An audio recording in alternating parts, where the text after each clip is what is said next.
Hey guys, Mr. B here. Just going to do a little garden update. Haven't done one in a long time. So thought I'd show you around a few things that are going on back here. Some of the things are in full swing. Other things are winding down. This here is the Bantam sweet corn I got growing in a wine barrel here. Again, I always get greedy. I got, I think, 15 stalks growing in here, and they're actually starting to put up the tassels up top. They're going to start sticking up the silk pretty soon. They're starting to come out of a few of them, but it's doing pretty good. Kind of late in the season for it, but looks like it's still going to do all right. Still getting good sun. And these are those snow peas that I planted at the bottom as kind of a nitrogen fixer for the soil, and they're doing pretty decent in here. They're kind of getting shaded from the corn, so they're not really getting the sun that they would like, but they're working, and put some nitrogen in the soil, plus we'll be able to eat some nice snow peas out of there. Got the San Juanito tomatillos. This is a different variety that I've never grown before. They're going all up into the corn up here, but they're doing all right. They're not super productive. I got a couple more plants down the row here that have some on it too. The cucumbers did great this year. This was the, I thought it was the Boston pickling, but it was the national pickling that I did this year. I had three plants in 2 different barrels, and they just produced like crazy. I probably got at least 4 dozen nice cucumbers off of them. I already created a bunch of pickles out of them. I probably did at least 10 quarts and 10 pints of both the bread and butter sweet pickles and the a nice spicy dill, and they came out real good. And they're actually on their second wave right now. I mean, there, you can see there's just blooms everywhere in there.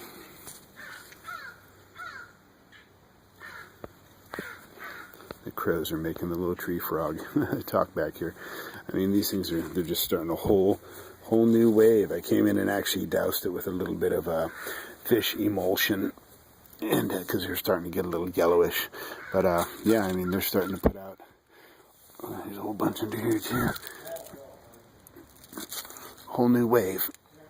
And my other plants are doing the same thing. This is another one of those San Juanitos. It's a little weak. Leaves are a little curly, not that great looking. So this was the second batch of corn that I put in here. This is the peaches and cream. It's actually a hybrid. I think it's the only hybrid I did this year. I didn't really realize that till after I got the packet home, but that's okay. So peaches and cream, white and yellow corn. I think I got 15 stalks in there too. It's doing pretty good. And what I did down on this one, I put some, these aren't a pole style bean. These are a green bean style. They'll probably get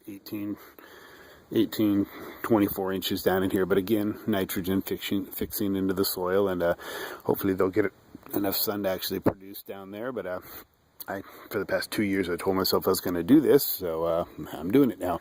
This is that volunteer Tomatillo.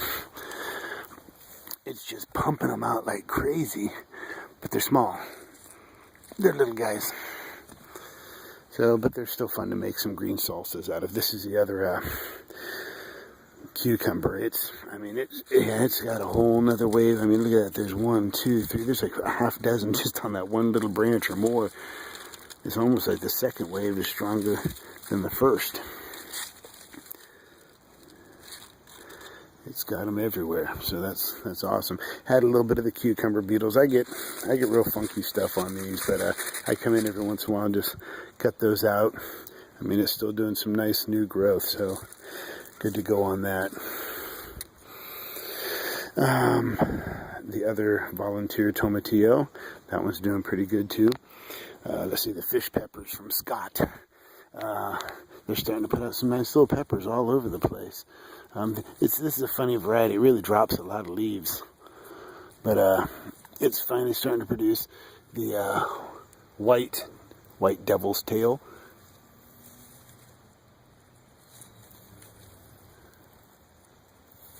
It's finally getting some fruit on it too. That one's really taking a long time to put on.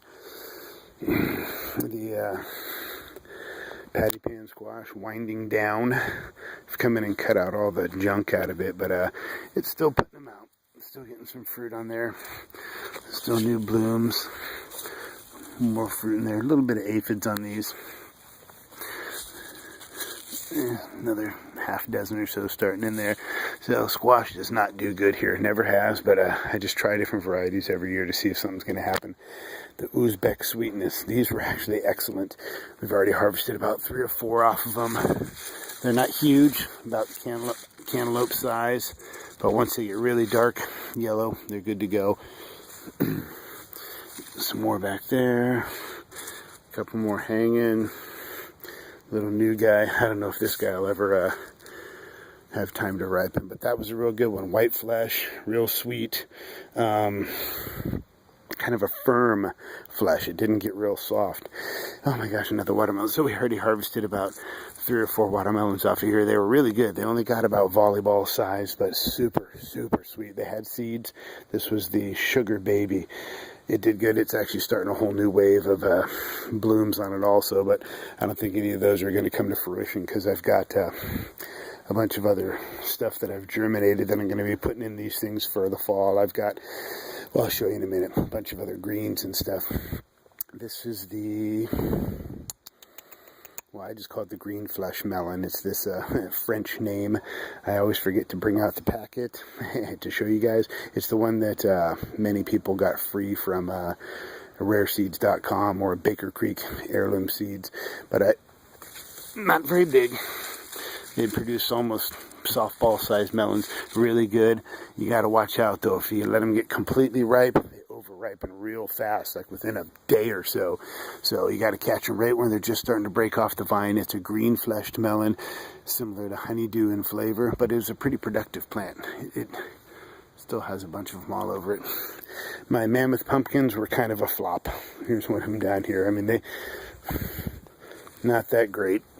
They didn't get that big. Squash does not do good here. I mean, as you can see, it's still just foggy here, overcast. It's after 10 in the morning, 11 in the morning.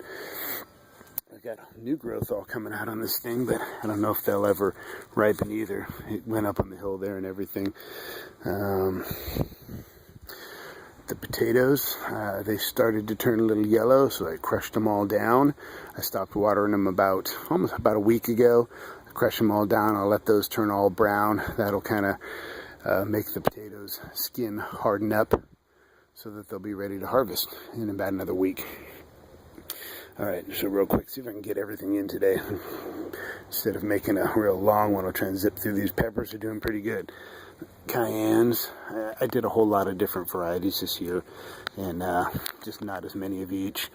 Cayennes, this is that Piment de Esplete, which is that's what they make the paprika out of. So they'll turn red. You can dry them out, grind them up. Peter pepper. This is another Peter pepper, but it was like way behind.